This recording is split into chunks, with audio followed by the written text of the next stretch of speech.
Welcome to the dumbest smart guy podcast on the planet. This is the Central Unintelligence Podcast.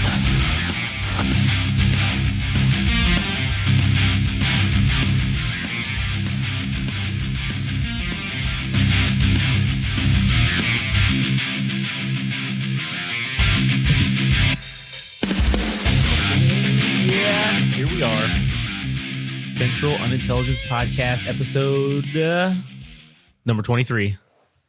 As always, my name is Josh. What? The Michael Jordan of episodes. This is the MJ episode. We are going to do a Space Jam right now. The LeBron James. Oh, yeah. LeBron James.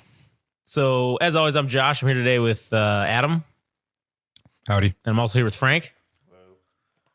Hey, pull up that microphone there, but fella, a little bit. I mean, but yeah, like, or at least put it up. Yeah, there you go. Perfect. Yeah, there you go. Anyways, so got a few things to talk about today. One being, I just would like to start off and just address, hopefully briefly, the state of the political realm that we are currently in the United States of America. And I found out an interesting fact. Essentially, the two candidates that we're going to have are going to be Trump and Biden, right? So one would be led to believe that. Yes, that's what it's shaping up to be. So they're the oldest presidential nominees ever, right? They're going against each other. Do you know who the previous oldest nominees were prior to them breaking this record? How old they were and who was it? Maybe who they were or how long ago it was, potentially. Is it early in the inception of the country itself? No, it's actually not. My shot is Lyndon B. Johnson. Okay. Frank, do you have any guesses? Lyndon B. Johnson ran? I thought he was... Well, he ran after... he did run, I think, but he lost, right? Who did? Lyndon B. Johnson. Didn't he lose? Wasn't he president? Oh, my God. He replaced Kennedy, but then he lost, right? I don't think he... Does that count, though? Well, he didn't run. He didn't win an election. I guess I don't know if that counts, but maybe it does. Because you said president, right? Well, presidential candidates running essentially against each other. Oh, candidate. Yeah. Wouldn't it be Ronald Reagan?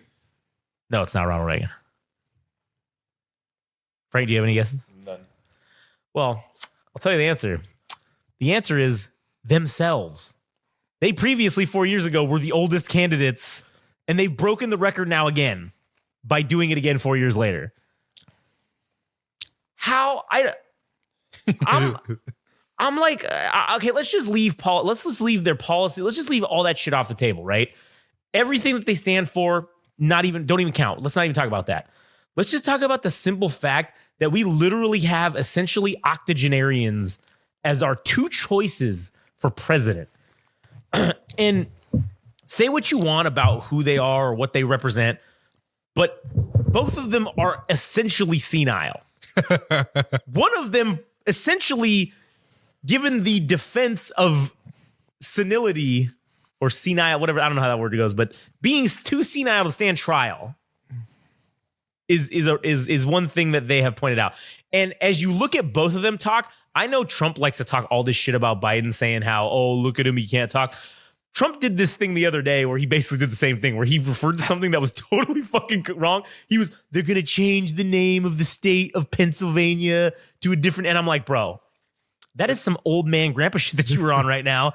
And I don't think I cannot get behind this. We're talking about the Federal Reserve, fella. Yeah, like, what do you mean? What do you mean, Pennsylvania? The line was, make America great again. Yeah, like, not they're going to change the name. Why are you talking about? So,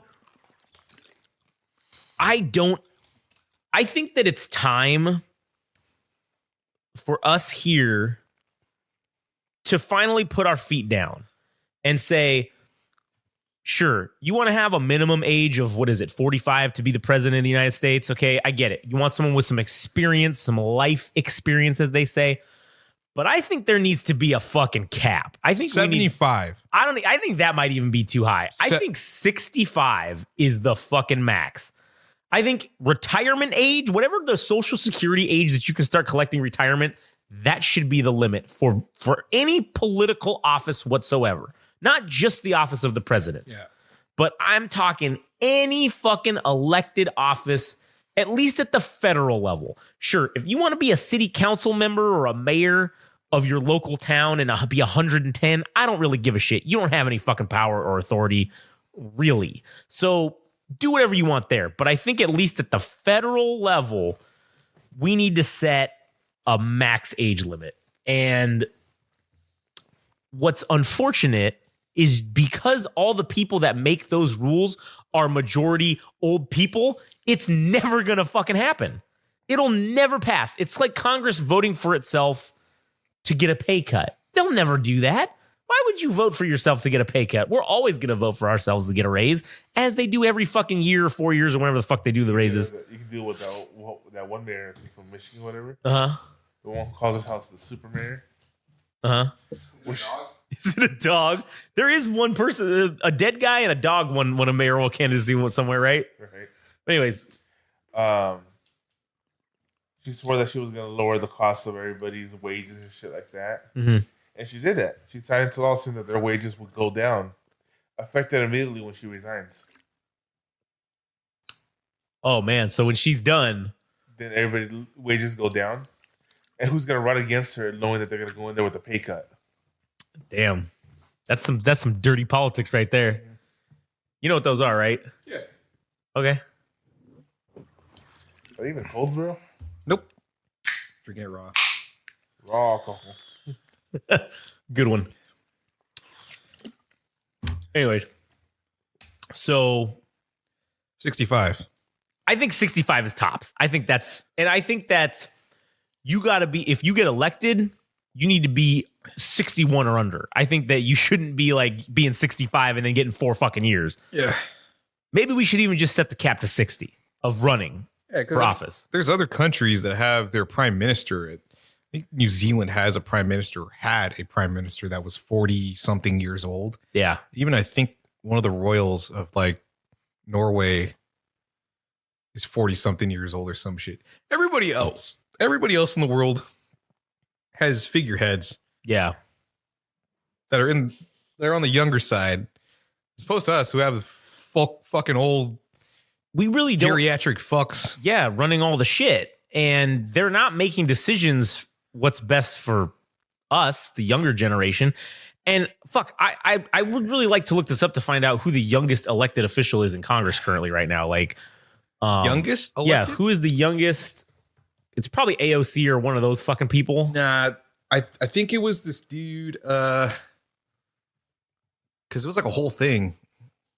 It was like a whole thing. Was he like? Well, if he gets elected, they'll probably be branding her. Yeah. It was a African American gentleman. I don't remember his name. There was a whole stink about it. It's this guy Maxwell Frost. He's 27. Okay, never mind. What is he? He's the youngest. He's actually the youngest. Well, he's the first member of what they're calling Generation Z elected to Congress. How old is he? He is 27 years old. Is he? Yeah, it says right here. He was the youngest person elected to Congress since Jed Johnson in 1964. So in 60 fucking years, we've had no one. Basically, this guy was like the youngest dude. Like He holds a seat in Congress. Yeah, he's for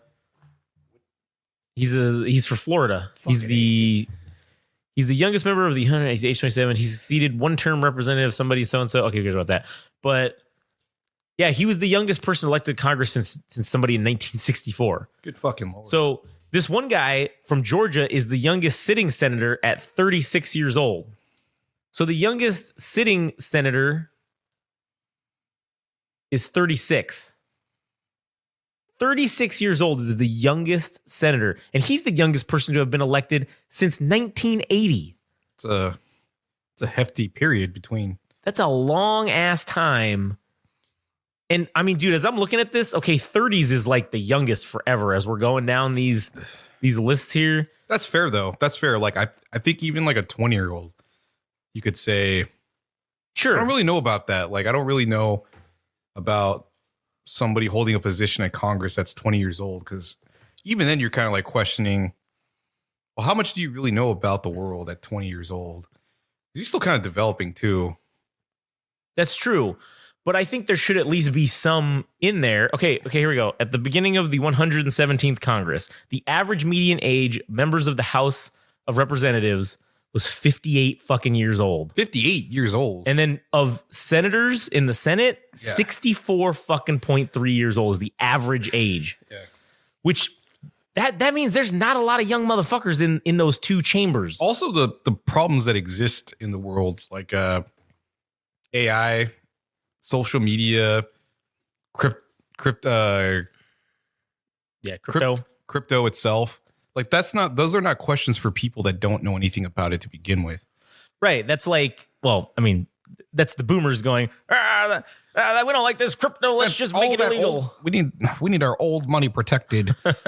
I mean, yeah, that's kind of what it's about. So, I mean, or even technology itself, dude. It's like, it's moving at such a rapid pace. I mean, there is an argument to be had there about technology moving too quickly, but it's also not being seen from fresh eyes either. People that are in it that know what to look for as well. So true. Perhaps like even there, it must be valuable to have opinions that come from experience as opposed to people that have seniority over you that are 70 years old, but are so far removed from the subject itself.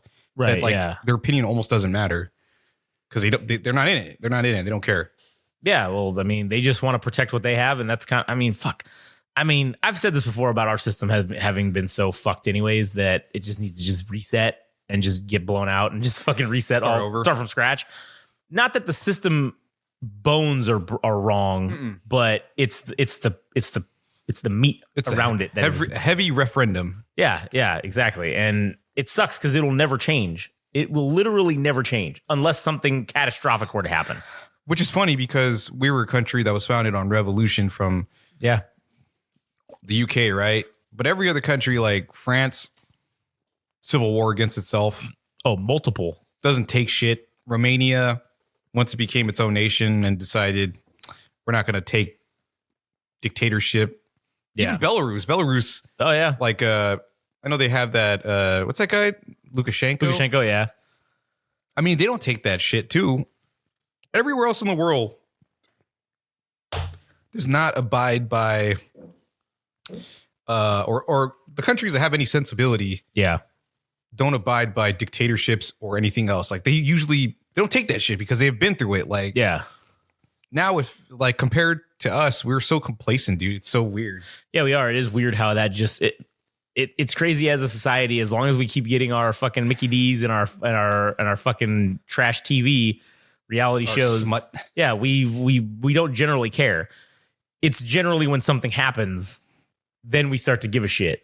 And by then it's too late though. Like again, right now, the average age of the people in is like the age limit of what I'm saying is we should set it at basically. So that's never going to change. And also I don't know if I said this before or not, but I'm also in favor of term limits on those type of jobs as well. The Senate and the House. Really, I mean, I think the ideal system is probably just going to a lottery system and it's kind of the draft, except it's for federal service. And you just say, hey, you know what? Everyone, once you turn 18, your ass is in the fucking draft and you're in the federal congressional draft or whatever. And every 4 years or 2 years or however they fucking do it, everybody there's a draft. Like and jury duty. Yeah, it's like that. And so then they say, cool, whatever it is that you have, the federal government with all of its money, we are going to make sure that all of your shit stays frozen. So your house, your fucking, if you have a business, everything will continue to run so that you can come and serve and you can be and yes, you'll be paid. It's not like it's going to be for free or you're going to make no money. You'll get paid a reasonable sum, but it's something that everybody's going to have to be up in favor of. And then you just, since the House has 435 members, I think, or whatever, or the House Representative has 400 and something. 450 at least, no? I don't know. I don't know what the number is. Well, I feel like, yeah, it's a side note, but I would say that whatever it is, you have 1/3 be 18 to 24 or whatever the age, 18 to 30, 1/3 be 30 to 45, and then the last third be 45 to 60, which is the upper limit, right? That'd be a really interesting. And then you get an exact cross section of the entire country, of the whole demographic. Yeah. So then instead of having things go on party lines, it might go on age lines. It might go on, or even environments to have more rural or suburban areas, like just eliminating that altogether. Yeah. And just having it based on age. Like that'd be really interesting.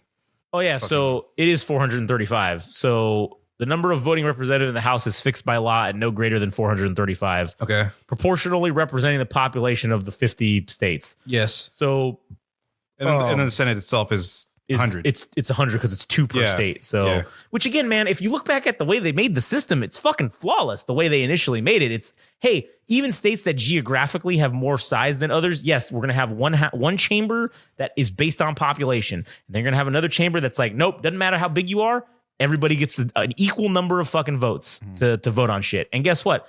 Generally, they both have to agree for something to get put up to the presidency, or to get for the president to sign and vote. Or to sign on or whatever. So it's fucking genius the way they did it, but it's been turned into it's been turned into a job, a career. People have made a career out of being literally a politician. Yeah. I mean, having legacy families like, I guess you could say the Kennedys and perhaps Bush. The Bush yeah, family. for sure. That's 100%. I literally think that if someone has been president, like no one in their entire familial line should be able to fucking run ever again. Like that should just be a thing. Yeah, it's like, I mean, it's not exactly like having lineage to a throne, but it feels like it rhymes to have these people voted in. I mean, it's by choice, but still, it's like why is that even a fucking thing? I mean, it may not be. Yeah, it may not be synonymous with a throne, but it's definitely adjacent to it for sure. Like you said, it rhymes. It does, and it's fucking crazy how we just accept it and just say, "Oh yeah, this is cool. We want this." Hell, we voted for it. You know, we put both of the Bushes in office. We put, well, if Obama's wife ends up running, as they say, to replace Biden, which I don't know, that's a conspiracy theory. I don't know if that's actually going to happen or not. But as we move along with this, cognitive fallout or whatever you want to call it. Cognitive decline. Yeah, as it gets worse and worse. I mean, he may not be able to fucking run, but come Neither November. And I don't think either of them will be able to because they're both old as shit. And it's funny how, again, the one way you could disprove all this shit is, do the stupid cognitive test or whatever, right? Both of them have basically said they're not going to do it. Biden already had his physical, or he's having it next week or something, and he said, "Oh no, there will be no cognitive test. I don't need it." Oh, okay, yeah, I'm sure you don't fucking need it. There's all these people calling into question your cognitive reasoning and your ability. What a great way to disprove it by going on live TV and fucking taking it. You're the president of the United States. You could easily have that done, and then just disprove everyone and say, "Oh no, I'm good. Look at me. I'm good. I'm Mr. President. Look at me. I can fucking talk and say things. I'm not senile." You could do that, but he's not Meeseeks. I mean, I don't know why I just Meeseeks the president, but can you fix the government, Mr. President? Can do. Yeah, boy. That'd be a forever task for him. It's getting weird, man. Existence is pain for a Meeseeks. But yeah, so I don't know. There needs to be some changes, and I just thought that whole thing with them two being the oldest candidates and breaking the record that they previously set 4 years ago is fucking insane. It's insanity to me. I can't believe this is allowed to happen, but yet here we are. So anyways, do you guys have anything more on that topic? Yeah, I think it'd be really interesting to just eliminate holding seats in Congress, in the House of Representatives, and the Senate itself. Yeah. To just have I don't know if it'd be primarily age, but it is rather interesting to have it arranged that way, because then you really get the perspective of every group, not by race or color or anything like that, because everybody's problems are different from and to have them at each period in their lives like that'd be really cool. It's like, how the fuck would that even work? Like, how are people going to agree on those terms? Like, if you throw a problem at them, they're going to have 3 different perspectives altogether. And it's like, how the fuck are they going to arrange a solution for that? Because that just sounds interesting. It just it just sounds. It does. And then listen, once you serve your time, that's a wrap. Fucking get out. You're done. You don't have to you're not subject to the draft any longer. You're done. You served your time. You're done.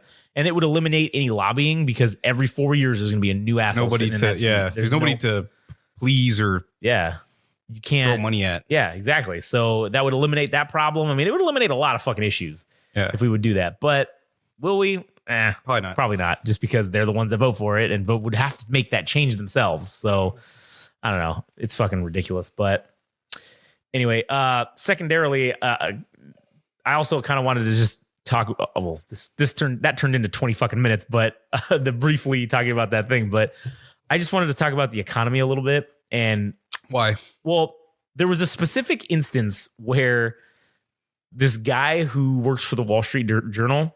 Okay. Because Wall Street Journal just had a bunch of they laid off a shit ton of people. That's not even just Wall Street Journal. No, that's just across media in general. Right, correct. The LA Times laid off 100 people. Oh yeah. It's been they called it Bloody fucking Friday or whatever last week or the week before when this shit all happened, and all the media outlets were just firing people left and right. I think this might turn into a subject I wanted to ask about after. Oh, okay. All right. So one of the things, and I bring up this guy specifically from the Wall Street Journal because it was fucking quite ironic that basically the day before he gets fired, the last article that he put out was, hey, is the economy too tough? Maybe you should consider skipping breakfast instead if you can't afford to live. So his advice was to not eat. Don't eat. If you can't afford to live in this economy, don't eat. Just don't fucking eat. Just skip one meal a day, right? Skip one meal a day. And then the next day, after fucking 16 years, I was just unceremoniously ousted. How am I going to feed my family? How am I going to eat? And this dude was getting roasted. People were literally saying, hey, didn't you didn't you try skipping breakfast yet? Like, what? Why don't you take your own fucking advice? Now, I couldn't read the whole article because it's behind a paywall, but which is even more ironic because that just proves, well, they obviously this guy wasn't making any money for them, so nobody's reading his shit. Yeah. But I read like a third of his article, and it was basically talk. So this within the context of this, yes, I didn't read the whole fucking article, but the article was basically what the headline said. Oh, if you think that the 70% increase in the price of eggs is too much, then you should really consider just not eating eggs. You should just not eat breakfast. Don't eat breakfast. Just don't eat. If you think it's too expensive, just don't eat. Oh, okay. Let them eat cake, motherfucker. Like, that's basically what he was trying to say. And then here it was 24 hours later, basically crying that he was out of a job. I just got fired. Fucking idiot. So I agree with the fact that, well, not the sentiment, but the facts of the matter are, it's fucking expensive to live here now in the United States of America. Granted, we don't have it as bad as some other countries like Canada. Their inflation is fucking insane right now. I mean, they're like a fucking slab, a piece of meat, dude, is like $200. Living in Vancouver, yeah, you might as well sell all your body parts and just be a stub. I mean, basically, just to make it. You'd have a little bit of money and you would have less caloric requirements, so you wouldn't need to eat as much because you're not burning, as much stuff. But it just got me also thinking about how the people that are in media that tell us what we should be thinking, right, and what we should be doing, they when it comes to them taking their own advice, oh no, that's just what I put out for the masses. That's not me. That's not whatever. Sure, I get it, but it's funny to see when somebody like that gets roasted. So I had tweeted the guy, or what, I don't know, it's not called tweeting anymore, but I had no, you tweeted him. Yeah, I tweeted him and I said, hey, at whatever so-and-so, I said, hey man, heard you just got fired. And I know, and I see you've been getting roasted pretty good on here. And I said, if you want to clap back, let me know. You can come on our hashtag Without Censor podcast, and we'll let you help get, or no, I don't remember how I worded it, but I said basically something like, oh, we'll help you get your inner fucking villain out, basically. And then I hashtagged it Heels for Life because I just thought that was funny. And I'm like, oh, good. This dude's bitching and complaining, and he's retweeting everything that all his buddies are saying about how, oh, this is just such a fucking tragedy that they got fucking ousted. Okay, cool, bro. What are you going to do? Do something about it. The media that you are in is dying. You are in print or digital media or whatever. You're writing articles, right? It's dying. We saw that before we even fucking started, because remember, that was our initial thing. We were going to put articles, and what did we do? No, that's got to go. That's not a fucking thing. But I don't think it's illegitimate to create true journalistic entries, right? True. To have articles, right? Right. Because that's a necessary thing in the world, to be things for things to be reported in an objective manner. I mean, technically, we don't need to do that with this podcast, because everything is subjective to our own opinions. That's true. And our idiocy. True. But yeah, dude, it sucks for them, because it's like they're paid to do this job, but they also don't get enough because nobody wants to buy articles or pay $1. Dude, you get a fucking for $1, you get like 3 months, right? Yeah. And everybody still chooses not to do that. They won't even pay $1. They'll curb the expenditure of buying a newspaper, a digital newspaper, and they'll copy and paste the link into some website that just copies all the text that's in the article itself on the webpage. Yeah. Without having to pay. Right. And it's like, fuck, dude. That does, in fact, suck balls, because these guys are putting in all the work. Yeah. And then, what it eventually ends up turning into, as we've come to see in our modern society, is that we get really questionable journalism. We also get these stupid BuzzFeed type articles. Top 5 things, top 5 places you should go visit. Top 5. It's all these fucking listings that nobody gives a fuck about. But for some reason we click on it. Yeah, we do. And we're rewarding that, or clickbait articles that lead you in with a title. And then you're like, this is stupid. Like, why am I reading this? Yeah. But you got baited into reading it. And It's turned into something that you totally weren't even maybe expecting it to or be, didn't care or cared about. And you're like, God damn it, I wanted to hear about fucking so-and-so. And now here I am reading about some bullshit that has nothing to do with that. Yeah. So maybe that segues into what I was going to ask about. Because obviously these guys have to fucking do their thing, right? Yeah. As journalists. So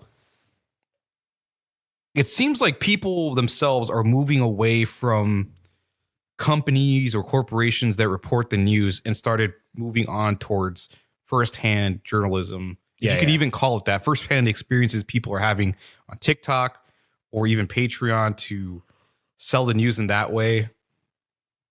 Like, I don't know if this is like I don't think it's the death of journalism, but perhaps it's more personal to what people like or enjoy, as opposed to like just taking it directly from, say fucking News Corp or CNN or Fox or whoever. It's like now people are just looking for certain individuals' opinions to get information. Well, I mean, Tucker Carlson, whether you love him or you hate him, is a good example of that, where he's not affiliated with anybody, and he's just his name. He's doing his thing or whatever. Again, regardless of whether you love it or you hate it or you're indifferent to it, he's still out there doing it on his own. He's not backed by any major, as far as at least that's not on the surface level. He's not backed by any major news organization at all. And yeah, I think you're right. I do think that it's maybe leaning towards that journalism still needs to exist, but no one gives a shit about what CNN says anymore because of all the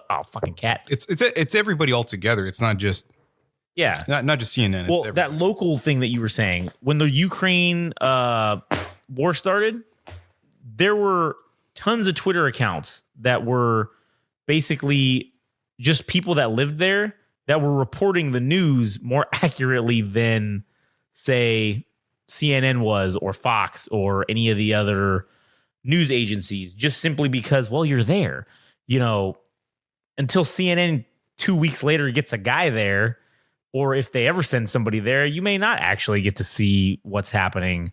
You know what I'm saying? So I think with technology, that's kind of made, I don't think it's made journalism obsolete, but it's made it more accessible. Oh, fuck. Hold on. The cat did something. All right. Testing.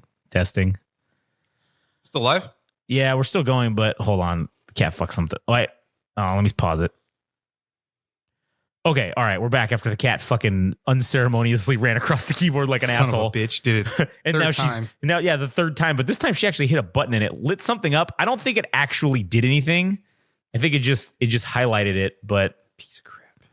What is that? Noose. What does that symbol do? Okay. noose. Oh, you know what? What does this symbol do? This is the slip tool. I don't even know what that does. So she hit the button to slip something. So whatever. Anyways, all right. So yeah, I think that the local journalist or whatever you want to call it, the man on the street, is literally a man on the street because everyone has access to common man. Well, everyone has access to it. Everyone has a news crew capable item in their pocket. It's called your cell phone. And whereas before you had to wait until some asshole with this big ass shoulder mounted camera and a van showed up and then fucking had a microphone and then the lady with the fucking dress and she gets out and yes, we're here live reporting on so-and-so and whatever. You had to get all that logistical shit happening first. Now, if I'm there and I see this shit blowing up, I can just pull out my cell phone and fucking start hitting record. You could probably sell it. That's what ends up happening. Yeah. There was that factory in Syria, or there's like a weapons factory or something in Syria that blew up, or I don't remember what it was, a fireworks factory. It looked like a nuclear bomb went off. But You talking about Beirut? was it Beirut? Beirut in Lebanon? I don't know. It was like some kind of I don't know if it was a nuclear factory, but something went off and the whole fucking not that the city was leveled, but but it was it went off and it looked like a nuclear blast went off, right? And maybe it was Beirut actually. And so that dude, there's the guy in the hotel room and he's got the video and he's like just viewing it and all of a sudden it just blows up and then all the windows blow out and shit. Yeah, he probably sold that to all the fucking news networks and made a pretty good amount of money on that. Yeah. So, but again, now that people have access to it through social media, they can post that shit on their own. They don't necessarily need to go to a news agency and sell it to them if they didn't want to. They could get 50 or 100,000 followers just because they're here in a conflict zone. That's what a lot of these accounts have started doing. And then the open source intelligence accounts that they're called, the OSINT accounts, those are the ones that they're gathering things that they can find on the internet, open source movements of things, and they're reporting on them just like maybe CNN would, the movements of Russian troops or whatever, if you're talking about like Ukraine and stuff like that. They're reporting these things and they're gaining followers because CNN ain't fucking doing that. So yeah, it's like one less step from the source. It's one less step. You're getting it like raw, right? Yeah. Maybe somebody might give their opinion on it, but at least you're getting it from near as it's happening. Yeah, you're getting it from someone there live. And I think, dude, even I think even journalists themselves have gone into business for themselves as opposed to working for like a company like the Los Angeles Times or New York Times or the Washington Post. Because I don't think there's really any money in journalism itself, or at least not enough to sustain you. So you probably have to work 3 different jobs to write different articles for different platforms and stuff. Yeah. So it's like, well, shit, I might as well just start my own fucking news website and just find a couple buddies or people that are into certain topics and we'll go about it that way. And at least we'll keep the lion's share and distribute it amongst ourselves. Yeah. And maybe if you are that good, if you are the pinnacle of the genre or the thing that you're covering, people will follow you and you could just have a Patreon and maybe you don't have fucking, which is really pathetic when you think about it, because these people are doing a service. And for them to not have even like half as many followers, let's say, as somebody like a Instagram model or even like a OnlyFans model. Yeah. And these guys are actually providing a legitimate service to cover specific topics or current events and stuff. Yeah. They're not getting half of that. It's like, shit, fuck, that kind of blows. Yeah, that really does, because then someone else is making all the money on your something shit. trivial, There's this dude that does like earthquake predictions. Some say it's pseudoscience, but he's fairly accurate. He was on YouTube and he fucking was getting harassed, so he just fucking went to Patreon and just people paid him. They're paying him to get these earthquake predictions or whatever. And it's it's kind of news like or whatever, but it's like being the weatherman but for earthquakes. And true. But he just switched to Patreon, and now his shit's behind a paywall. And if you want to see it, you got to pay $1 or $2. And also, he doesn't attract anybody that he doesn't want. And if they do, they pay. Yeah, it's like he wins. Yeah, either way, he wins. So, yeah, it's fucking crazy. So, yeah. So I don't know if like this is. I know a lot of people say like the death of journalism, but I don't think it is. I think it's just manifesting in a different way. I think it's just becoming something adjacent to it. It's not, and also AI is another problematic issue with journalism because if I can tell an AI a prompt of give him two or three bullet points of a story that would happen, and he writes me an article, well, okay, the AI wrote this article. I didn't really do a whole lot. Sports Illustrated got caught with having articles that were written by AI, not humans. Oh, really? And everybody's like, well, shit, dude. That's just sports journalism. I mean, yeah, who cares, right? At this point, but then, not to say it's stupid or anything, but it just says in general, well, if these guys are fucking doing it for sports entertainment, yeah.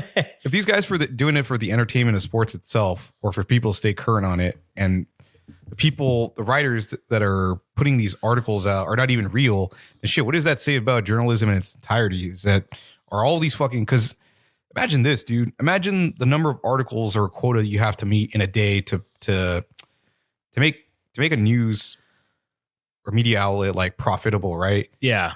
It probably makes the deadlines so much tighter, and you have to churn out more. Oh yeah. So it's like, well, shit. Should we be cheating and just having these fucking? Yes. Should we just have ChatGPT pull up whatever it can about whatever bullshit? Yeah. I mean, if it's about quantity is what's making you your money. Yeah. I mean, why wouldn't you? That's way more efficient than paying fucking 10 assholes to write 10 different articles when you could just have one guy plug in some prompts to ChatGPT and he can do it in 30 minutes. Yeah. I mean, shit, dude. Does that make you wonder why they laid off 100 people? Because that's what the future is. Is that I think that they figured it out. I think the Wall Street Journal and these agencies figured it out that, oh shit, we can pay one guy. We can pay 10 people and have somebody else be a fact checker to make sure the ChatGPT is writing the right stuff, and then everybody else is gone. Well, yeah. You have one guy that feeds the shit in the ChatGPT and spits it out, and then you have 10 people that you hire that just fact check it and make sure it's actually right. And you ad lib or and then you just go from there. And then meanwhile, you can lay off 90% of your fucking journalists because they're unnecessary now at this point in terms of what your business model has become. Yeah, I mean, the people at the top are not going to give up their salary. No, absolutely not. So it's like, well, we're going to keep it. I don't know what your problem is, but you're going to have to go. Well, in order for us to keep making this money, you got to go. We can't afford to pay both of you, both us and you. So, well, guess who gets to go? It's us versus you, and we're saying us. Yeah, exactly. So, oh man. Anyways, all right. Well, was that all you had to add about that specific topic? Yeah, I think that pretty much covered it up. All right. So, oh, nice, good one. So. To go more onto the internet trolling, but also kind of serious, right? So we did just pass. It was a big fucking thing that they wanted. Everybody's bitching about this $95 billion or whatever that we were going to give to the Ukraine, Taiwan, and Israel. Wait, was that was voted on in the House of Representatives, and then it went to, I believe, the Senate, and then Biden signed it. Like, it's already been done, right? You sure? Huh? You sure? I thought it was. I thought he was saying that he signed it and he was talking shit about it. 95. You said 95 billion. It was 95 right? billion. 95 billion. $1 billion bill. What's inside the bill? Biden senators urge House Republicans. Okay, that was like a few days ago. Senate. Okay, the Senate passed it. So he just needs to sign it. I think so. Oh no. I think it's still. Okay, the Senate's the only one that passed it. The House hasn't done it yet. I guess they're still fiddle fucking around with it. But it looks like it's probably going to pass. So, and Biden said he's going to sign it. So, because he's saying that, they should do it. They need to sign it. It's going to Taiwan, Israel, and what? And Ukraine. 95 billion, right? So, we're sending them shit, military equipment, fucking whatever, $95 billion. Assuming we are. Yeah. Well, that's what's in the bill, I guess, is like shit like that. So,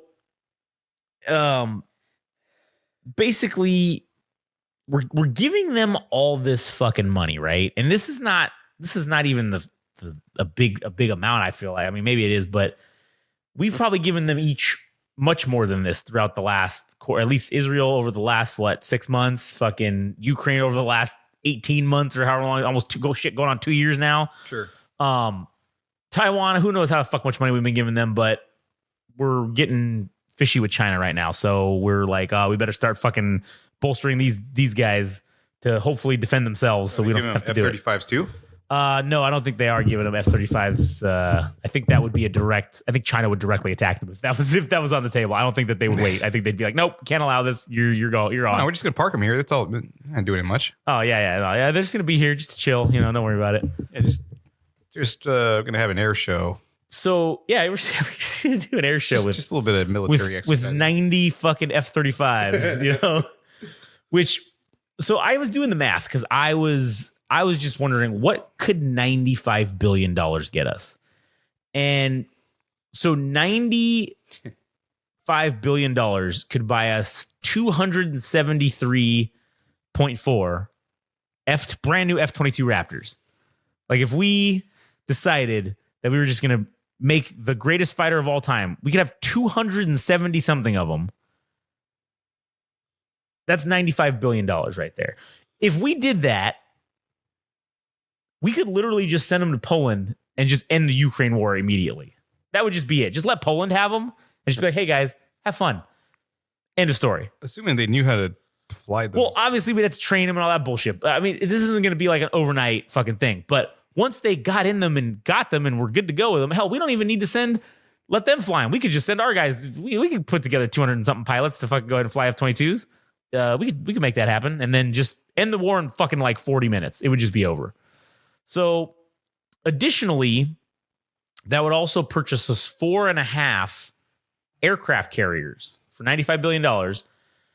And not only would it give us 4.5 new aircraft carriers, but it would also give us 90 F-35 Lightning IIs for each fucking one of them, which is the full complement of fighters that our modern aircraft carriers can carry, right? Okay.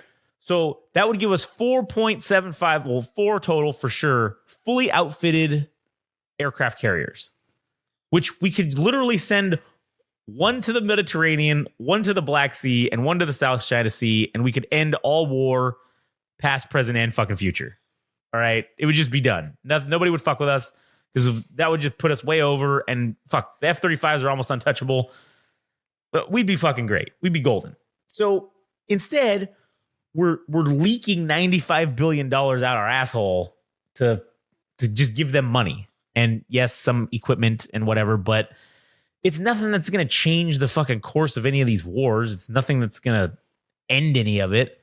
Well, it's not so. I don't think it's so much. It's with the intent of trying to end the war itself, right? It's like, well, we can't get in direct conflict with Russia itself or China, so we have to do it by proxy. The same way that Iran is. True. So you can't gamble our future and the future of humanity by getting in direct conflict with Russia and China itself. So you have to do it by proxy through a middleman, which is each of these respective countries. Right, sure. But at some point, we're not going to be able to.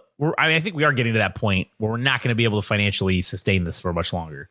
I mean, I guess we're what, 34 or 36 trillion dollars in debt as a country. If we ever escalate to a World War III, well, and that'll go away. We just throw out all our, throw all our allies a carrier or two their way, and we get this all resolved. And hey, dude, the victor goes the spoils, right? I mean, that's true. That is true. That we could do that, and we probably would do that, so that we can then have no debt after whatever war. Yeah, is what do you over. do about it? Like, what are you gonna do about it? Yeah. What are you gonna tell if we can't do that? Yeah. It's not like you can do shit. We obliterated. Yeah, you. we just won World War III, bitch. Like you can't tell us what to do.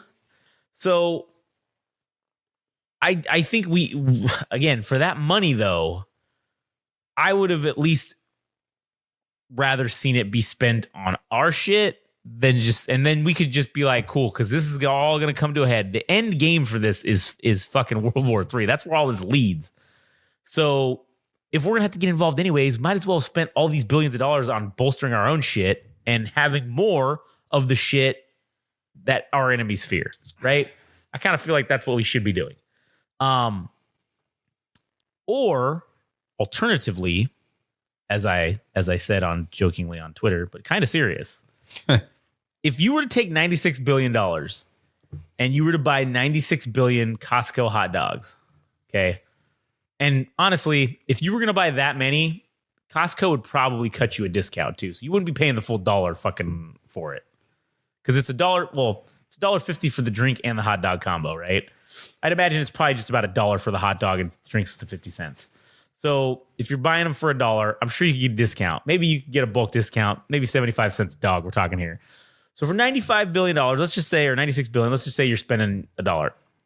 That's 95 billion hot dogs. That pretty much ends world hunger all in one go. And anyone who wants to continue receiving the Costco glizzies will fucking comply with anything we tell them to do. Because if you motherfuckers want to eat, then guess what? Because we're all foreign aid is now in the form of Costco hot dogs.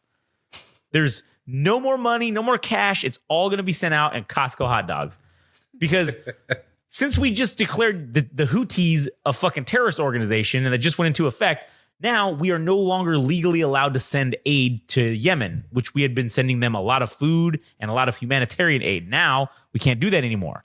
So you send them the fucking Costco hot dogs, get them hooked on those, and then they say, oh man, all beef hot dogs. So, there's no problem or whatever. It's kosher. It's kosher. It's halal. It's all those things.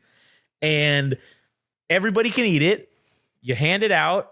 You get them hooked on it. And they say shit. You get them hooked on it. Well, okay, you can't tell me those hot dogs aren't addicting. I mean, they are delicious. They are pretty fucking good. And when you live in sand and you've got a dress and sandals on and debris, and it's 150 degrees, dilapidated buildings. Yeah, you live in literal clay huts and you get a taste of that fucking sweet American Costco glizzy. You'll be like, whose dick do I got to suck to get more of these?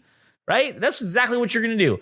And like I said, they're going to be very compliant, because what would happen if, quote unquote, the government decided to say of Yemen or whoever said, oh no, we're not going to accept these glizzies anymore. The people would rebel. The people would fucking throw arms. And you essentially cause a French Revolution style revolution in any country that doesn't want to continue getting the glizzies. That the government say no. That the people will say, that's it. This is their let them eat cake moment when they say no more to the American Costco hot dogs. And then the people will overthrow the governments.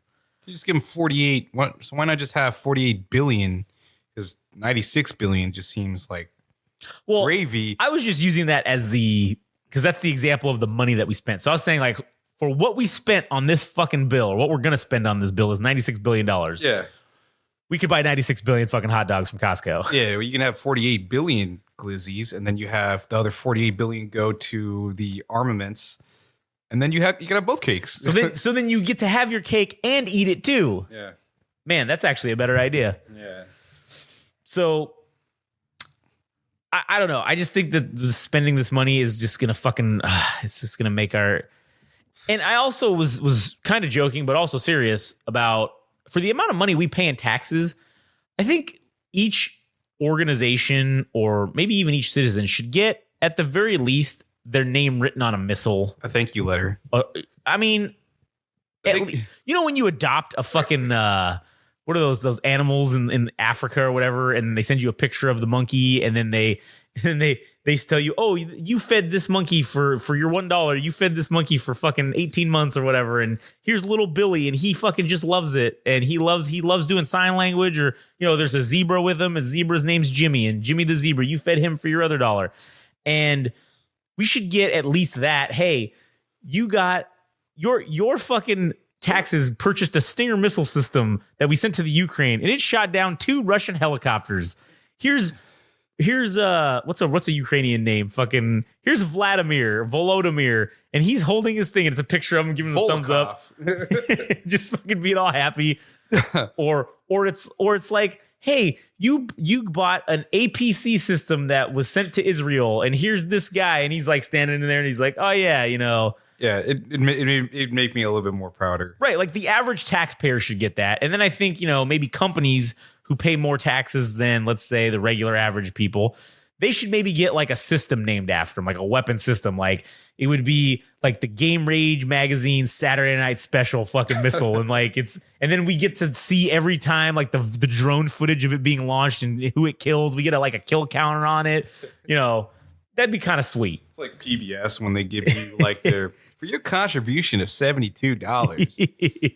Yeah. You did a nuclear strike on South Korea or North Korea and obliterated 30 million people.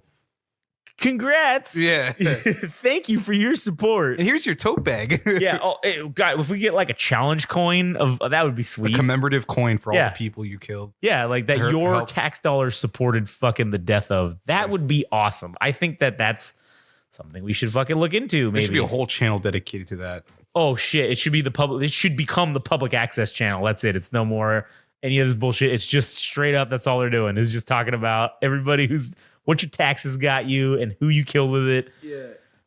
And just go full extreme. You know. Anyways, all right. That was kind of it on that topic. If you had anything else. No. And then oh shit, my thing went away. So, additionally, there were a couple of things that kind of happened with involving Iran. I'll do them in chronological order because of Are they when they relevant happened. to one another? I possibly. I think they kind of are. It's escalations. I'm I sure we guess. can jump to conclusions and yeah, make we our can. own preposterous Of course, we can. theories. Yeah. So the first thing they did was okay. You know how I don't know if you've seen these things, but the U.S. government's been putting out these things about this huge threat of these what they're calling shipping container missiles, which is essentially an intercontinental ballistic missile that's hidden inside of a shipping container, and the top pops up and the missile's there, and it fucking launches the missile and it goes right. So Iran publicly used a shipping container ship and they launched one of these fucking missiles. They showed it, they launched it, and they launched it from the fucking whatever sea that they're in over there, the Red Sea, and it flew all the way to this target that they had that was like an exact replica of some Israeli airfield that they don't like, and they made like this exact replica of it, and they fucking destroyed it with this shipping container missile. So I thought that was fucking hilarious. That oh man, they're actually just being ballsy and just showing, oh yeah, look what we got, instead of oh, yeah, why don't you just fucking surprise everybody and just show up and just start attacking people with them? Like, why are you fucking letting everybody know? Yeah, like why even dick around doing that? Yeah, why show your hand? You know what I'm saying? Like, Because that's the villain shit, dude. That's super villain shit. Yeah. yeah. Because you know how they like got to give the whole, they got to give the whole credit? spiel, the whole speech, and oh look how threatening I am. Look how awesome I am to display my power. I'm going to demonstrate the power of this fucking laser bullshit. Yeah. When they could have just ended Mr. Bond's life, or what do you know? Right. Yeah, exactly. That's true. So then, funny enough, a couple of days later, Iran has a lot of natural gas pipelines and all these pipelines throughout the thing, right? So a couple of days after this happens, one of their pipelines explodes, and it looked like a nuclear device went off. It was fucking humongous, and so the plume of fire was like it was fucking high, man. It was crazy. So they immediately come out and say, "Oh, this is just an accident, or it's just whatever, it's nothing." And then an hour later, the Iranian Twitter account tweets and says, they delete that tweet, and then they say, "This was an act of terrorism." And they say that there were 3 other locations that also experienced these catastrophic failures, and that it was done with explosives of some kind.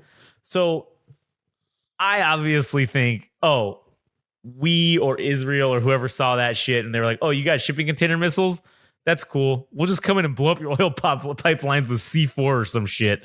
Because that's what the Iranians are saying that it was. It was some sort of explosive that detonated on the thing, and it was terrorism. Now, who knows? That could be a lie, could be false, but that's what the official story that the Iranians are putting out.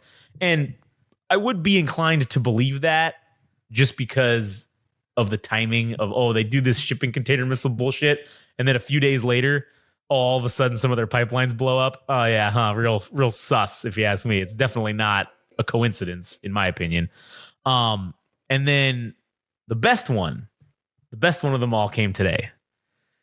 And that was Iran. The Ayatollah has officially announced.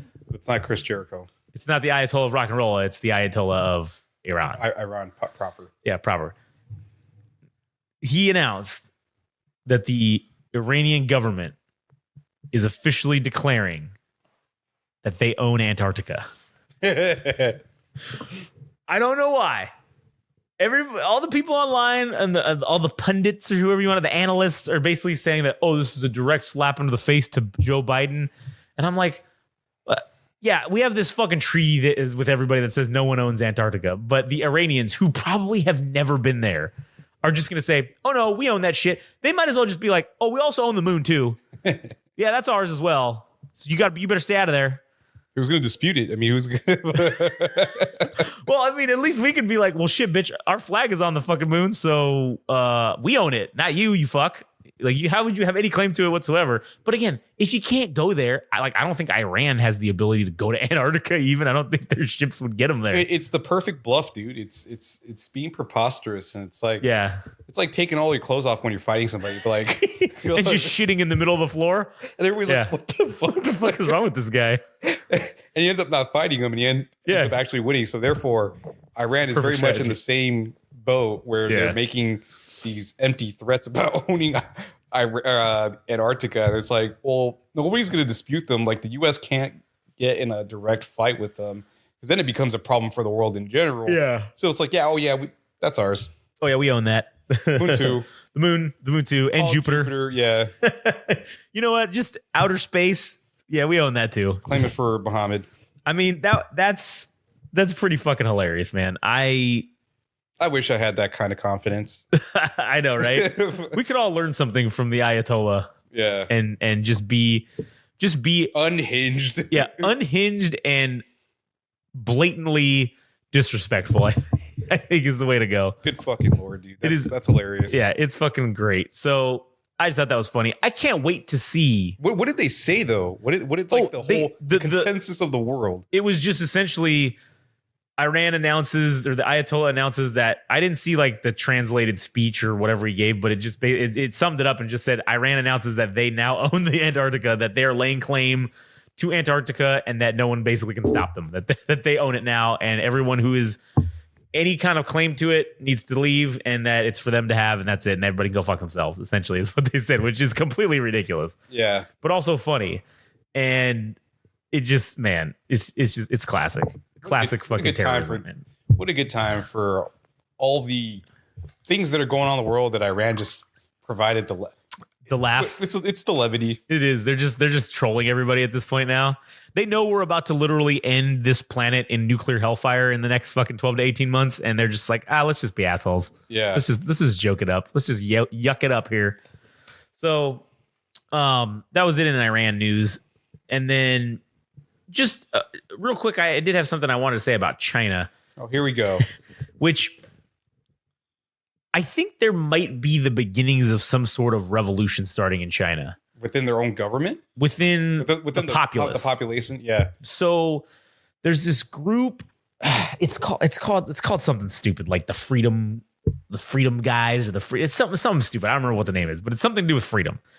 And it's, yeah, sure. Name notwithstanding, they're pushing for freedom and no longer communism in China, right? Do they acknowledge Tiananmen Square? I don't know what their Tiananmen Square stance is, or what their Taiwanese stance is either at this juncture, because they're not really, like, they don't have a website I can go to and just be like, hey, what do these guys believe? They don't have a jihadi depth to. Nah, yeah, they have not. Yeah, they have not gone that far yet. So maybe they will. I don't know. But they literally had, I think it was last week, they started committing acts of terrorism. So the first thing that they did was they shot up some fucking market in China. It was the worst mass shooting that they've had in ever, I guess. And the Chinese government was immediately covering it up, basically saying, oh no, nothing to see here, nothing to move along. It was just some fireworks that went off, like nothing to see here. Everything's cool, guys. Don't worry about it. It's all good.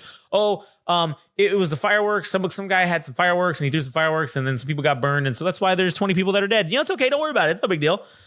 Exploded. That's all. Yeah, that's all. And so then I think yesterday or the day before, there was another instance that was also claimed by these guys, which was it was at some corporate building, and I guess one of the guys was one of the head guys there, and he got ousted for some reason, and he was pissed. So he somehow made some deal with these dudes and got them access in, and they planted a bunch of TNT that they got from the local mine that they stole, and they just fucking leveled. I don't know if they leveled the building, but they fucking blew up a shit ton of stuff and killed like a bunch of people. So these guys are doing it in the name of quote unquote freedom for China, China to be free from its communist government, to be free of Xi Jinping. So they're committing essentially acts of terror. It's wild. It is. And so China is trying, the government, I should say, the CCP is trying to cover this shit up like nobody's business. They're wiping the internet clean of basically any mentions of this. And so it's interesting. I've seen videos of it, so I know it's real for the most part, but it's very interesting to see how this is going to play out. Because if this is the beginning of people fucking finally saying they've had enough, and I do think that the Chinese Communist government figured out that they maybe went a little too far with COVID, with locking people down, because they did have riots and they did have, what are those things? Uprisings, I guess, amongst people who were trapped in their buildings and they couldn't leave, they couldn't get food.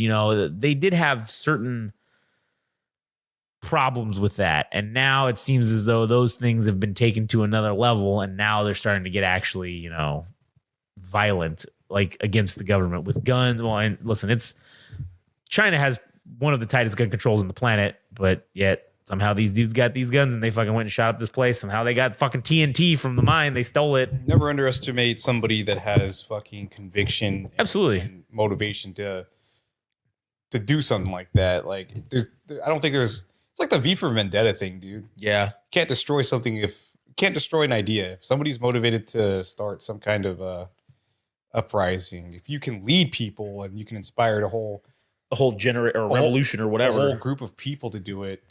And there's not really much a government can do, like, altogether. I mean, sure, you can make threats and everything, but at some point, the disapproval of the government is going to be superseded, or will supersede the government itself. Like, the discontentness of people in general. Like, and then if they get violent themselves, it's fucking end game. Well, yeah, that's done. The government can't do anything to stop it because, I mean, just short of just using the military to mow people down.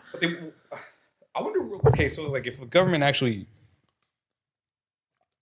The president ordered that. Military itself, like, those are made of the citizens of China, right? So they all have respective. Oh my God, did I not even have the mic in? No, it was on. It was. It's been going. Sure. Yeah, there's still it's been going on here. Well, I think you pushed the button when you were grabbing it, and that's what popped it out. All right. Hopefully, I was talking this whole. Yeah, no, I can see the waveform on here, so it's not like you were. All right, whatever. Anyways, so I think if those people have any kind of integrity, I mean, the military has to favor the people, right? It's not there to do the willful doing of the president itself. I mean, they have their own families too. So true. They wouldn't be protecting the president. That's always and that's always the thing when it comes to revolution in a country is you're going to have a certain percentage of the military that doesn't go along with what the status quo is going to be, right? With, hey, we want you to kill these civilians because they're posing a threat to the government. We need you to protect the government. Well, for a lot of people, that's a line, security. Right? That's a lot of people. For a lot of people, that's a line they're not willing to cross. Now, in a free society, quote unquote, like we have here, the likelihood of them telling the government to fuck off, we're not going to kill civilians, is higher. In that type of thing where you have this super harsh government control and restrictions on everything, it may be less likely that you'll get a decent number of people to say, no, we're not going to do this. And people will comply because they don't want to have their life upended or fucked up or whatever. Because if you don't comply with the orders and you kill the civilians, or you don't kill the civilians, then you just get sent to fucking traitor prison and then probably executed. Yeah, and then essentially probably executed. So That's a choice that a lot of people are not going to make. That they're just going to be like, fuck it, I'll just kill these assholes and be done and go home and sleep tonight or whatever, you know? But then there's a contingent that won't do that. And I don't know what the percentages are statistically of what they will likely be, but it's probably here. I'd say we probably have a higher percentage of people saying no to doing something like that. Over there, I'd say it's probably lower. That you might get people to just be like, oh yeah, fuck it, we're just gonna kill these assholes. So do they know where these group of people are actually from, or there's been really no information. They're just some rebel group, I guess, but they don't know the numbers or nothing. Nothing. Maybe they do. Maybe the Chinese Communist government does know, but none of it's been released. So I have no clue how many people they got, if this is actually a real legitimate potential rebellion, which is why I thought it was important to talk about, because if this is the Boston Tea Party of Chinese Revolution, essentially, which is, the early beginning stages of it, then this would be very historically relevant. Because if the Chinese Communist government does fall or does face its own internal revolution, and a lot of it is because their economy is taking a shit. Yeah, Evergrande. Oh, yeah. Evergrande went under. That was... Yeah, and that's like what is it like the progenitor? Well, I think it's been in the shitter altogether for a while. Yeah, but yeah, no, so it kind of just tells you that when someone's economy, if the government's only been allowed to remain in charge because they've been keeping people happy by feeding them and giving them money, then cool. But then the second that shit dries up, well, now it's game on, bitch, and we ain't taking this shit no more. Yeah, like all that fucking housing they created that never sold. Yeah, that just did nothing. That just sit there unoccupied. And we're kind of having that issue here. It's alarming the amount of, like, at least with commercial real estate. When I was talking about the musical or the play or whatever. When I was there, there's a office building that's across from it, and we were standing outside the thing looking at it. You could see the lights were all on all these floors, and they were just empty.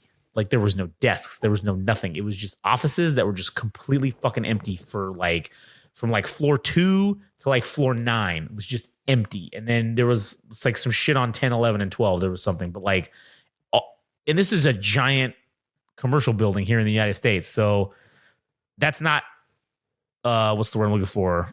An isolated incident. That's kind of happening here. It's not immunity. There's no immunity for us either. Right. There's not. And so that's where we talk about earlier with the question of changing the system. If the economy gets bad enough, the system will be forced to change because the people will have no choice. If it's up to me and I'm going to be either homeless or rebel against the government, well, then fuck, I'll rebel against the government. Because if I lose, well, I'm homeless anyways, so I got nothing to lose, really. And that's kind of how I think it's looking at in China is that's where this could potentially become an issue that actually is relevant, because if you've got enough people that say, shit, I'm already can't eat, I can't do this, I might as well fight the government because they're the ones that aren't giving this shit to me. So if some changes in leadership need to be made, then I'll be here then we're going to help change it, essentially. Man, it'd be really funny if the U.S. decided to provide services for these people. Yeah. System and I'm sure that there are several 3-letter agencies that are talking to these motherfuckers and trying to get, hey man, what do you guys need? You need some more blow up? You need some more blowy blow ups? You need some more fucking bullets? What do you guys need? Handles. Yeah. Quote unquote. Yeah. Let's go. What do you guys want? Shopping list of whatever you guys could dream of. All right. In a post Civil War China, what do you think ends up happening? Well, because I am a man of the people, all right, I think that the people win. I think the Chinese people take back their country and they say, okay, we need some motherfucking democracy in this bitch. And I think Taiwan and Hong Kong become main, I don't want to say progenitors, but they become main characters in the Chinese story now. And they help the rest of the country kind of come into the 21st century in terms of their political beliefs in their system. Because obviously Hong Kong has gone back to China, but before it was democratic. UK. It was owned by the UK and it was run like a democracy. Taiwan's obviously run like a democracy. Taiwan is ROC, it's the Republic of China, is what they still believe themselves to be Chinese. And I think they want to be Chinese. They want to be associated with mainland China because that's their people, right? You know?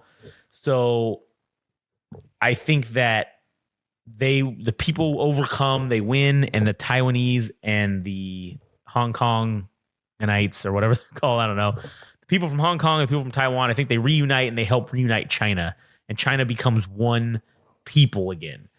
And I also think they say, hey, now that we're fucking good, now that we're cool, hey America, let's be buddies. And I think that's in that show Firefly, everybody speaks Chinese, right? Because at some point Chinese became the dominant language in the past. So I think this is where we have that convergence point of, all right, cool. If China becomes buddies with us, then they've got 1 billion fucking people or whatever. Well, maybe we start interbreeding because we're all buddies and everybody can go there and come back. Because I mean, I'll say this to go on a slight tangent. China has a shit ton of historical monuments and fucking they have a rich history that they have pretty much preserved. And I'd love to go there and see that. And I'm sure there's a lot of people that would love to go there and see that too. And man, we get some interbreeding going. Who the fuck knows, right? Where this goes. But to just straight answer your question, I think the Chinese people, they win and they take over and they say, we want freedom. Please help us out. And then the other guys come in and help them out. That's the rose color. That's the fucking, the happy fucking, it's not going to be easy. I'm definitely not saying that's the happy go lucky end state. That's not the how to get there. How to get there is going to be rough as fuck. China will likely lose half of its population in a civil war. That's what I would think. And it might even be more than that, to be perfectly honest with you. Would they even want anybody from Taiwan itself to? It's like you didn't do the battling for us. I think they'd be involved. I think they would definitely assist somehow. I don't know how. Yeah, but it's like, why would they want their help if they weren't there to begin with when things went sour? And I mean, sure, they wanted to be part of China itself or return to their homeland. And I guess, I don't know if return to power is the appropriate word, but it's like, you guys weren't in it with us. Why the fuck do you guys get to come back and dictate what happens? Yeah, that's a valid point. And even for Hong Kong itself, like, it's like, the fuck do we care? You can do shit. Yeah, I mean, that is true. That's a very valid point. They could very well say that. Or you could have something even worse happen and they just have another communist revolution and they just become communists again. But then they just wipe the corruption out. But they're still communists and they're still assholes, potentially, because of that. But they just wiped out the essentially the corruption, the problems that they were having. Yeah. Because that's why they're in the position that they're in, is because their communist government is so corrupt. This is just what it's become. So, I don't know. It'll be interesting to see what happens, though. But will the Shen Yun prophecy come true? The Shen Yun prophecy, reuniting China back to the old days. Yeah, the China before communist China, as they advertise themselves, or the time. What is it? What's their tagline? It's China before communism. Yeah, China before communism, dude. It's true. Taiwanese. I mean, not that I'm saying that it's good or bad. It's Taiwanese propaganda.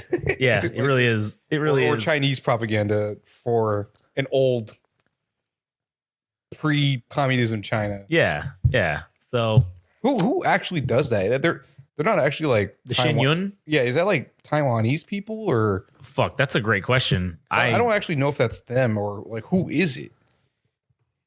What if they're like not even related? They're not even Chinese. They're like fucking Cambodian or something. They're like Cambodian. It says Shenyun Performing Arts is a United States-based nonprofit. Also, they're in the United States. It's operated by the Falun Gong, the new religious movement. Oh man, it's a religion. What the fuck? Let's see. It was founded by Li Hongzhi in China in the early 90s. Wow, man. They have a 427 acre compound in Deer Park, New York. These fucking guys do, man. This sounds a little cultish. I don't know. It sounds kind of interesting because it's like, oh, let's be sympathetic towards this specific version of China. Man, okay, so this is kind of interesting the way they do this. the people who live there, they pay rent to the performance venue, they promote the show, and they sell the tickets. After expenses are covered through ticket sales, proceeds go to Shenyun, which is the thing. So the finances of them are linked. So the religion and the Shenyun thing are like one. They're one and the same. Their finances are one and the same. So essentially, they are one and the same. So they. I mean, are they making like a grip or whatever? So, okay, here's the other thing. Shenyun's performances have been described as promoting sectarian doctrines and negative views of evolution and atheism. Okay. So, it says some descriptions have noted Falun Gong's opposition to homosexuality and feminism. So this is definitely getting to be. Wow. We may have to boycott Shenyun at the end of this. I've never even seen it. So Neither have I. Wow, it says the group is promoted by the Epoch Times, a far-right media outlet affiliated with Falun Gong, the religion. good Lord. That is fucking wow. The rabbit hole that this has become. This is the funny-ass Chinese. Man, that is crazy. I can't Here even. I thought they were like a harmless circus Yeah, that's kind of what it looks like, theater right? thing. Wait, how do you be a private nonprofit organization? Man, that's crazy. I wonder if their info's got to be out there as like what they make. Like it has Who's to be. paying to see this, by the way? Apparently, a lot of people do because it sells out. Apparently, wherever it goes. It's like Scientology for China. Yeah, it kind of is. It's Chinese science, the Chinese version of Scientology. It seems like. So, let's see how Fucking much. wild, dude. This is nuts. How much? Let's just see how much Shenyun makes. If that's Shenyun. $96 billion. Nah, probably be like somewhere in the millions, right? Let's see. Probably like 100 million or something, maybe. Oh, the average annual salary of someone working at Shenyun Performing Arts is estimated to be approximately $108,000 a year. That's how much they're paying people to be there. So, like, how much money do you need to support? 100,000. oh my god! In 2022, their revenues were $46 million, Okay. and their expenses were only $13.5 million. So they made what $33 million or some shit in profit $1 million. just from doing these Fake these shows, these shows promoting. watching. That's crazy, man. We should start our own version of Shenyun, but for America. Make it Star Wars. It's just Star Wars the musical. Yeah. Make them laugh. Make them laugh. Or maybe it's Spaceballs the musical. Do it for Yoda and all the other puppets. Yeah. Anyway, so then one other thing that I was going to talk about. Oh shit, that's the wrong fucking show. Where's the CUP? Here it is. So basically, I guess this will kind of be two things that are kind of talking to each other. But there's been this whole big thing about this Russian fucking nuclear satellite controversy or whatever, where supposedly Russia is going to be putting nuclear missiles in space, right? I don't know that I would believe if the U.S. government told me that we didn't currently have nuclear weapons in space via satellite form somehow. I don't think I'd believe that. I don't think that's true. I think we have shit up there. I just think we're not telling anybody about it. Deliver a nuclear warhead without any kind of propulsion system? Well, the propulsion system I think it has a propulsion system. So we have that thing, the rods from God, right? I don't know if you've heard about that, but it's basically this thing that it's a satellite-based weapon that is essentially, it shoots these fucking metal telephone poles. It like just drops them from space. And because of the momentum of gravity, it just fucking, it's like basically a nuclear device going off. But there's no radiation because there's no nuclear device. It's just the impact itself. Right. So I would imagine that we likely just have nuclear weapons up there. And sure, I mean, you could just drop it from space and then, yeah, maybe it has a rocket attached to it on the bottom, like, a conventional rocket that activates once it goes in atmosphere. I'd believe that we have that. Now, the Russians saying that they're going to do it, that would be news to me because I wouldn't think that the Russians may have that fucking capability at this point. But if You don't think they've shown everything they have? No. Or, I mean, as far as their military capabilities, I mean, I don't know if they put everything on display with this Ukraine war. If they have, then they've already shown their hand that they're not. Well, they don't have a strong. Yeah. Stonk. They don't have a strong. They don't have a strong position. Stonks. Stonks go up. I think that they've shown their hand to everything that they have in terms of conventional weaponry goes. I don't think that they've necessarily tipped their hand to what sort of unconventional devices that they have because they haven't used any yet over there. So I would venture that if they were to put up nuclear weapons, and one of the things that's being talked about is that it's not necessarily just nuclear weapons, it's radiation emitting satellites. So the satellites will be put into space and then have the ability to emit large amounts of radiation. And essentially they would take out our satellites that we currently have, or they would disrupt those operations just by emitting radiation. It would, I guess, fucking somehow disrupt the communications of the satellites or some shit. But let's just say for a minute that they did put nuclear weapons up there, right? Okay, we can shoot them down. But the problem with that is by the time they were to launch something and we were to send some shit up to get it, it's probably already going to be in low enough atmosphere to where it's just going to basically cause an EMP to happen, right?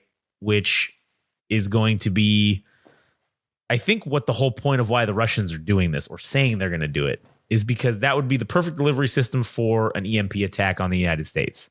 And obviously, it's been said that, if you just were to take 3 nuclear warheads just of average size and you were to detonate them at, I think it's 80,000 feet above the United States in 3 perfect locations or whatever, not perfect, but 3 specific locations, Cover the entire unit. you would wipe the entire, you'd do an EMP big enough to wipe the entire electrical grid. You wouldn't actually really kill anybody by the actual blasts themselves, but it would wipe the grid out. It would just fry everything due to the EMP blast from that shit. So I think that's the threat of why they would put them up there. I don't think they would actually have the balls to attack us with nuclear weapons themselves, like launching them from space and hitting a target on the ground, because then they're opening the floodgates for us. They're opening the doors for full retaliation. But if you just do an EMP blast above, makes it kind of hard for us to fucking justify launching all the missiles at them, basically. So I think that's the threat, is that they're just threatening. It's going to be to threaten a nuclear or an EMP sort of style attack, which what? Anyways, so Cooper, why are you looking at me like a person? Jesus Christ. Did you pee on your bag? Did you pee on your bag? No. Oh, you wanted to? No, I had one more thing to add for this. Oh, all right, go ahead. Let me hear it. Well, I don't really know much about it. Yeah. Other than what's been written in the article itself. Yeah. Let's see. Where'd you get that article from? Was it the Wall Street Journal? Fuck no. That laid off its people? Like, that's behind a paywall. Hope it's not. Keep talking. Did you had more of that? Oh, yeah. I was just going to say, again, all of this is speculative because we don't know what the fuck they actually have. I mean, yeah, they're talking shit like they're going to do it or they want to do it or who knows, maybe a little bit of both. But I was just going to say that one of the things that a lot of people don't think about when, we get into, even when you just have regular power outage. I mean, Frank brought it up on the BFN show about his apartments complex, how losing power, right? And it's funny how you just see how dark it really is without electricity, or what lack of sound there is, what lack of just existence there is at night when there's no light, there's no sound, there's nothing. And just how something as simple as, a small fire to keep warm can be seen from fucking miles away. And it's just something to think about, I guess, with all these people that fucking want to say that they're preppers and they do this and they do that. Well, motherfucker, if you're going to be out here cooking all that food that you fucking got, somebody's going to find you. You're just basically broadcasting where the fuck you're at, especially in a situation like that where there's no light, there's no noise. Man, how quiet it is when there's no fucking cars around or cars moving about is fucking insane. So just something for the people out there to think about and to consider. Oh, why he's didn't find it. So just something for people out there to consider when you're coming up and drawing up your plans for a post EMP attack or whatever. You know, if you're a psychopath like me and you have these things, just something that not a lot of people consider is how you're going to cook shit or how you're going to fucking operate at night when there's nothing around. There's no light except for the moon. And anything you do, you shine a flashlight, you get a fire going, man, you're fucked. You're just giving away your position. So surprised about the amount of things you can make tinder with. Yeah, that's true. That's also true. I was watching some videos and even the shavings of a lighter. Yeah. If you don't have any fuel for the lighter itself, like you can use a switchblade or whatever to shave off that and turn it into tinder. Because it's basically what is it? The metal. Fuck. But even that, like you could use even if you don't have the fuel, the proper fuel, like the whatever the liquid is inside of it. Yeah. I mean the ignition. Yeah, that alone. You can light the shavings off and then use that to the sparker or whatever to fucking start fire. Yeah. So you don't need the fuel directly. No, yeah, you don't. Which is crazy to think about that. And then, you know, it's just crazy to think about survival situations in general and how, you know, I've read a lot of books and I watched a lot of Survivor Man back in the day with Les Stroud, which, man, one of my favorite shows, man. It's so good. Who's Les Stroud? Is he the one that says adapt, overcome, piss, drinks his own piss, or? No, that's Bear Grylls, I think. Oh, that's right. Les Stroud he's Canadian and he is basically, he was the real version essentially of the Bear Grylls experience where he would go out and live in the wild, but then it would turn out that they were just going to sleep in hotels every night. Like Les Stroud actually literally went by himself with no camera crew. And he was going out and he would put himself in these crazy survival situations. Like, okay, I'm here in the Arctic tundra and my plane just crashed. What do I do? Yeah. And so he would have, they would fly him out with this little fucking, like, I don't know, half of a Cessna. And they'd be like, here you go. And then he'd be like, cool, I have like 6 items. And he'd have like a rubber band, a fucking, I think on the winter ones, he gave himself a lighter just in case he couldn't get fire. So he'd take a lighter and then he'd take like a couple things and then he would scavenge shit out of the plane and he'd build himself a fire. He built himself a sled. He'd build himself shelter. Man, it's crazy shit. The shit that he would do. He'd do ones in the jungle. He went all around the world doing that shit. I know this is kind of detracting from the point of this podcast. Or maybe it isn't. I'm not sure. Yeah. But the dual survival guys. Oh yeah. Because they were, I think, on Nature? I don't remember. Discovery. I think they were on Discovery. Yeah. I think they were on Discovery. So were they one of those people that was doing things where they would go to hotel rooms like after they recorded their scenes? So from what I have read, no, the hippie dude who was like, that guy's got to be straight up. Oh, he was to the extreme because he didn't wear fucking shoes. No, they made him wear socks when they went to the winter ones, and he was like, I don't want to, and they were like, well, you have to, like, you can't. No, I don't want to. No, you have to. Like, so they made him do it because I think he's got calluses enough to. Oh yeah, not feel anything. Right, but they were saying like, oh, your feet will freeze just because of the fucking you're touching the bare ground. Yeah. So the other dude, I think he was also of the extreme, but they were basically opposing personalities because one guy was a former military dude and the other guy was a fucking basically a hippie who seemingly did large amounts of steroids, but like that's neither here nor there. Either way, who did the hippie or the hippie guy? Because he was, I don't know if you ever saw, he looked like the ultimate warrior, like his body type. I mean, he was like super swole and like shredded. I don't know if he was shredded. I thought he was kind of on the bulky side. He was shredded, man. Like that, the dude from Dual Survival we're talking about. Yeah, that guy was shredded. You're talking about you. Cody was fucking shredded. Yeah, he was. He was shredded, dude. He was swole as fuck. He was like triple. No, he looked like Scott Steiner, dude. Really? Yeah, man. That's all right. Maybe that's being a little facetious, but damn, because he's always wearing a button-up shirt. But I remember him being all Ripley and like you know.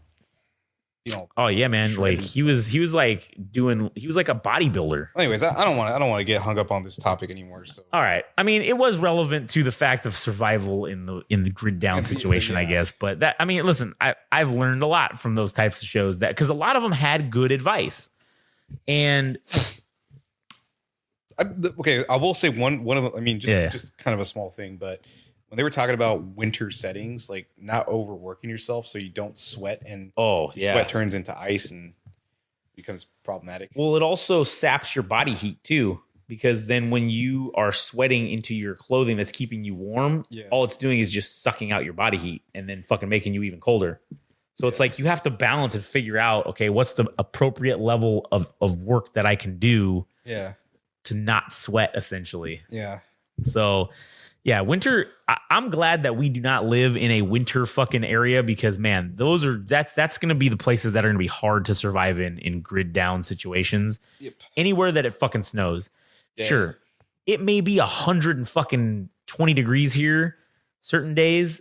Yeah, we're going to make sure we need to have fucking lots of water, or we're going to have to somehow maintain a water source. That's going to be our biggest problem. Yeah. But we can always, as long as you have a roof over your head, you're likely not going to die of exposure from sunlight, from heat. You're going to die of exposure to the fucking cold. You could die of exposure to the cold being inside of a house. It could be fucking 10 degrees below zero inside of a house if you got nothing to keep it warm with. So, fuck, it's crazy shit to think about. Yeah. But anyways, time marker? Let's see. We are at an hour and a half. So shit, I didn't even know I thought we were at like an hour. That's what I thought too. I kind of thought we were looking at that too. But yeah, we're at hour 30. So yeah, that's pretty good. I mean, shit. We have done like, man. Well, we'll talk about it after because people probably don't want to hear this shit. But anyways, so jerking ourselves. Yeah, jerking ourselves off for how much work we fucking done this week. Oh god. I'm gonna coom. I'm gonna be a soy jack coomer. Oh yeah, or Wojak. A Wojak coomer. So yeah. So anyways, all right. Well, that'll be the end of this episode. Stay tuned for more. Follow us on Game Rage Magazine and at Game Rage Bag. If you want to hear some spicy tunes, you can follow Adam at All Gas No Trash Official. And as we said on the last podcast, if you want to talk to Frank, send him a carrier pigeon, preferably one that doesn't have the bird flu or any sort of avian influenza at all. That'd be nice if you could avoid doing that. Yeah. So, anyways, stay tuned for the next episode, and well, we'll see you on the next one.